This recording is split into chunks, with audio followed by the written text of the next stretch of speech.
we guide you through how to share Google Drive files and folders quickly and correctly.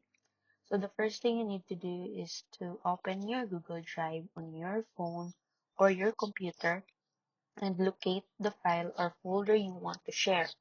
Right-click on it or tap the three dots, then select Share. A pop-up will appear where you can enter the email addresses of the people you want to give access to. After typing the email, choose their permission level, viewer if they can only see the file, commenter if they can leave comments, or editor if they can make changes. Once done, click Send to share directly.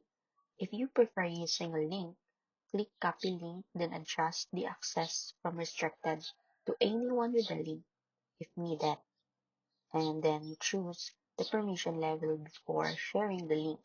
Always double check permissions to avoid unwanted edits.